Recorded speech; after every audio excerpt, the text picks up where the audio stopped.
Après que le meurtre barbare d'un soldat britannique ait choqué la nation, les condoléances ont afflué pour le défunt et sa famille. Des sympathisants ont déposé des fleurs sur le lieu de la mort du soldat près de la caserne de Woolwich à Londres, où il aurait été frappé à mort par 2 agresseurs islamistes. Les autorités ont maintenant identifié le soldat tué comme Lee Rigby, du 2e bataillon des fusiliers du régime royal. L'homme de 25 ans, originaire de Manchester, laisse dans le deuil son fils de 2 ans. Rigby a rejoint l'armée britannique en 2006 et a servi à l'étranger en Afghanistan avant de prendre un poste de recruteur à Londres en 2011. La sécurité dans la caserne et à travers Londres a été augmentée à la suite de l'assassinat. Le message de calme et de normalité est très clair. Nous avons augmenté le nombre d'agents dans Londres et à des endroits où les gens se rassemblent, comme les lieux de la foi. Vous verrez ces officiers supplémentaires en service, en uniforme sans doute durant les prochains jours, jusqu'à ce que nous ayons une meilleure idée sur ce qui s'est passé.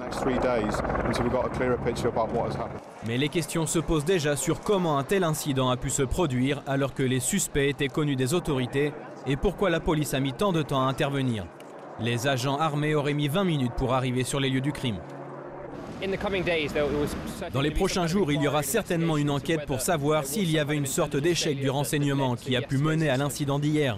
Mais en réalité, si ces 2 hommes ne sont pas associés à une organisation terroriste djihadiste, il sera incroyablement difficile pour les autorités de trouver et d'appréhender ce genre de suspects avant qu'ils ne mettent en scène leurs attaques.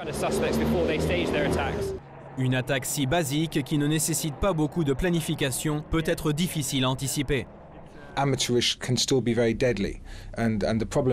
L'amateurisme peut aussi être très mortel. Et le problème est que les menaces les plus professionnelles que nous avons rencontrées et qui ont été déjouées avec beaucoup de succès au cours des 5-6 dernières années, certainement depuis les attaques contre Londres, se sont prêtées au partage sophistiqué de renseignements et d'opérations par diverses agences de sécurité. Les personnes qui décident de sortir et de mener des attaques de ce genre me rappellent le jeune Français Mera qui a attaqué une école juive en France, si vous vous en souvenez. C'est incroyablement difficile d'anticiper les actions d'un individu ou de quelques personnes qui pourraient s'associer dans un intérêt commun.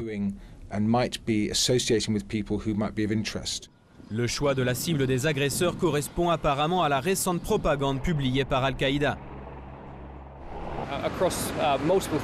À travers de multiples endroits du monde entier, le Pakistan, l'Afghanistan, nous voyons des attaques quotidiennes contre les soldats et les membres des forces de sécurité.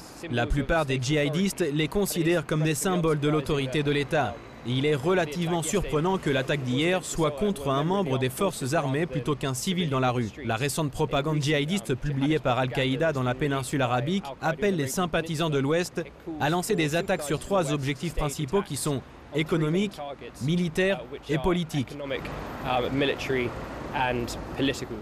L'attaque soulève de nouvelles questions sur les problèmes de l'extrémisme local et les difficultés pour empêcher que de telles attaques ne se produisent.